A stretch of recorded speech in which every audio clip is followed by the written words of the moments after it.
अस्सलाम वालेकुम friends, welcome back to my channel Laiba health tips. Viewers, आज मैं आप लोगों को बताऊंगी कैसे आप अपने नोज़ और चिन से ब्लैक हेड्स और वाइट हेड्स को रिमूव कर सकते हैं। ये रेमेडी बहुत ही आसान और 100% इफ़ेक्टिव है। तो चलिए शुरू करते हैं, पर इसके पहले प्लीज़ मेरे चैनल को सब्सक्राइब कर लीजिए और बेल आइकन को दबाइए एवरी लेटेस्ट ब्यूटी अपडेट को सबसे पहले पाने के लिए। इस प्रोसेस को कहते हैं honey and milk pore strip. इसके लिए आप लोगों को चाहिए शहद, दूध और कॉटन स्ट्रिप। इसके लिए आप एक पुरानी कॉटन के कपड़े को चिन या नोज़ के हिसाब से काट लीजिए। अब एक बाउल में 1 चम्मच शहद और 1 चम्मच दूध लेके मिला लीजिए।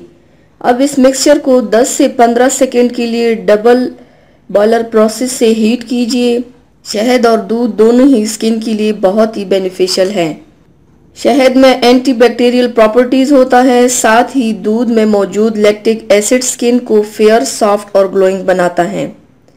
10 से 15 सेकेंड बाद जब इस मिक्सचर की टेक्सचर अप्लाई करने लायक हो, तब इसे अपने ब्लैक हेड्स एरिया में उसकी एक थिन लेयर अप्लाई कीजिए और इसके ऊपर जेंटली बहुत ज़ोर और टाइट करके इस कॉटन स्ट्रिप को इसे लगा दीजिए।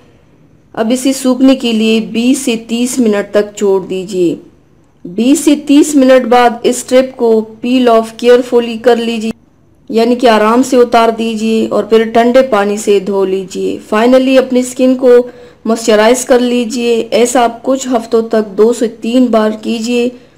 इस ब्लैक हेड्स और वाइट हेड्स एकदम इससे रिमूव हो जाएंगे इंशाल्लाह। तो व्यूवर्स, थैंक्स फॉर वॉचिंग। मेरी वीडियो को लाइक और शेयर ज़रूर कीजिएगा।